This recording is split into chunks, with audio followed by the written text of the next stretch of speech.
We're coming to the end of the longest serving governor in Texas history. It's an achievement.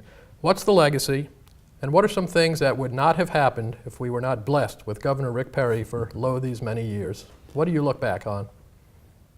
What I think the legacy will be is a young Texan who's graduating from college today because they had access to a financial aid that 10 years ago they couldn't have gone to college. They couldn't have afforded to go to college. And because we've increased that financial aid by 900% over the time I've been governor, they've had that access. In retrospect, tell me something you screwed up other than the 2012 presidential campaign.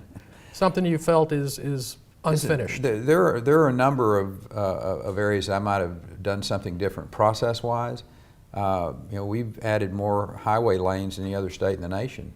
But obviously, when I laid out a concept like the Trans-Texas Corridor, the people of the state of Texas said, I don't think so. And was that process or concept or both? It was process, because the fact is we're building roads. Mm-hmm. We're building roads. We substantively changed the way that we fund those roads. But that's part of the process. I mean, from my perspective, if I had any big issues still in front of me that I wanted to go accomplish, I would have run for re-election. Now, that's not to say that Greg Abbott's not going to have plenty of challenges as the governor.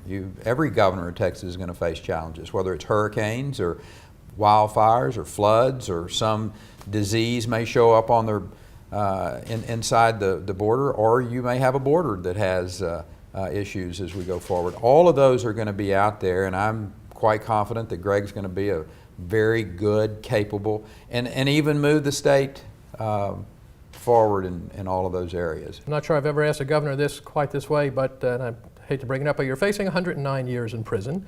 Is all that a result of increasing partisanship around here? I know you believe that is, well, do you believe that's all a result of partisan politics? I think it'll all get worked out in an appropriate way, and that would be a better time to ask me.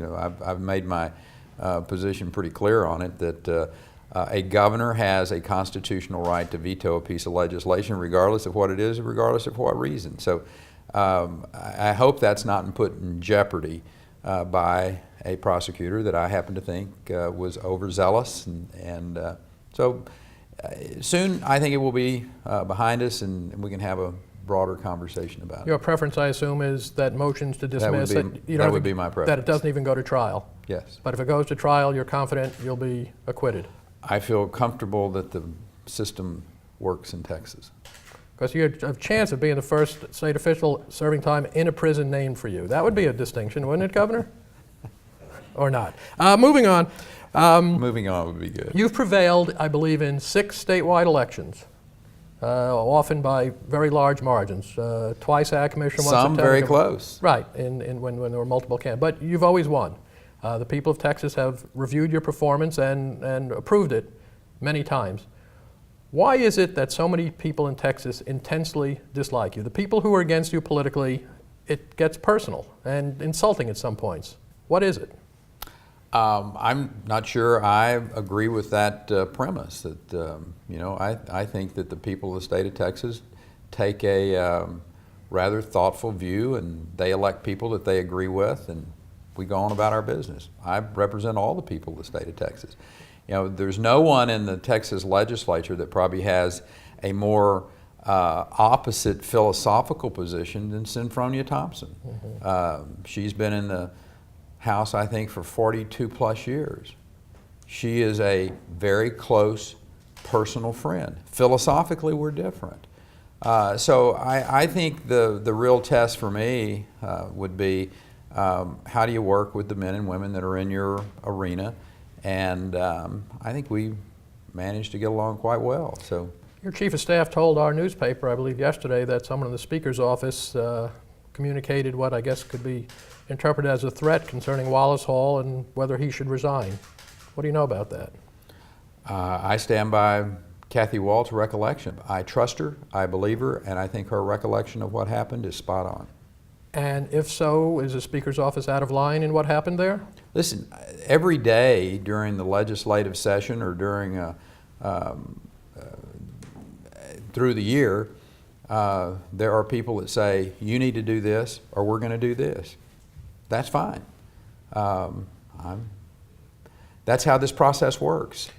Is that okay the same way anything you might have done concerning our local DA is okay? It's politics? What I have said is that I know what the Constitution says about vetoing a piece of legislation, and I full well stand behind my right to veto a piece of legislation. And again, you followed this process, Ken, as long as I have. There have been people who have used their positions to get things done that they wanted to get done.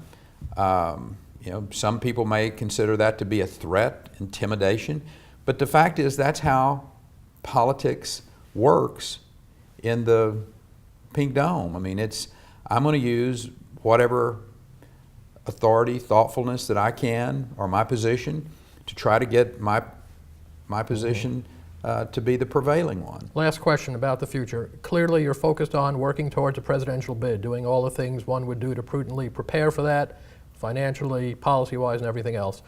Is that your focus? Now, as you leave office, are you focused on that, or are you focused on getting a job and making money? What are you focused on? Preparing to run for president is a pretty full-time endeavor, isn't it? It is, and I'm quite comfortable that the last 2 years we've spent in preparation for that is serving us quite well. And I'm looking forward to being a doting grandfather. And other than that, enjoyable though that can be, most of your time, the day you leave office, will be preparing for the potential presidential run as opposed to looking for boards to join or whatever else a former governor does? I suspect I can multitask. We're done. Thank you very much, Governor. Appreciate your time this time, and it's been a long time. It has been.